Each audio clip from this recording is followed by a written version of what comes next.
peste, des impacts économiques considérables. La peste qui sévit actuellement au pays a des impacts considérables sur l'économie, notamment sur le tourisme, et peut impacter aussi les investissements de l'avis de l'économiste Falié Ramakaville. Écoutons ses propos. L'impact de cette psychose de la peste à Madagascar, c'est des impacts énormes sur l'économie à deux titres. D'abord, il y a un impact certain sur le tourisme. Les personnes qui souhaitaient venir à Madagascar passer des vacances vont hésiter dès lors qu'on leur dit qu'il y a la peste à Madagascar. Donc il y aura certainement une baisse de la fréquentation touristique et je pense que c'est vraiment dommage parce qu'on était sur une phase ascendante, on était en train de reprendre.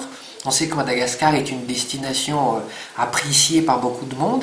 Et si maintenant on a l'image d'un pays non seulement pauvre mais en plus sale, parce que c'est lié, historiquement c'est lié avec la saleté, la peste, et donc ça peut nuire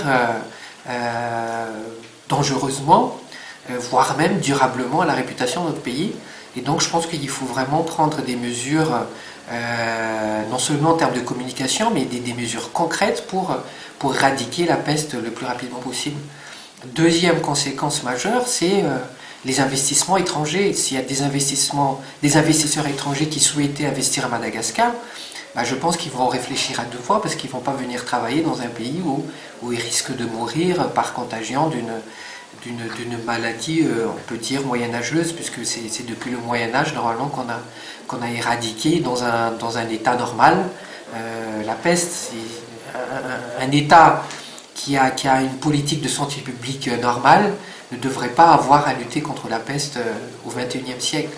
Donc là, ça montre vraiment une faillite au niveau de l'État. Et il faut vraiment, pour rassurer tout le monde, y compris nos partenaires étrangers, mais aussi surtout les Malgaches, il faut, je pense, que l'État prenne ses responsabilités. Et ce n'est plus, l'heure n'est plus à se défausser de sa responsabilité en disant que c'est la responsabilité des communes, c'est typiquement la responsabilité nationale, c'est la responsabilité du gouvernement.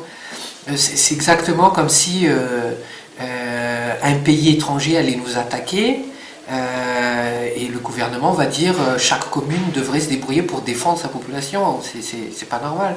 C'est la défense nationale, c'est une prérogative de l'État.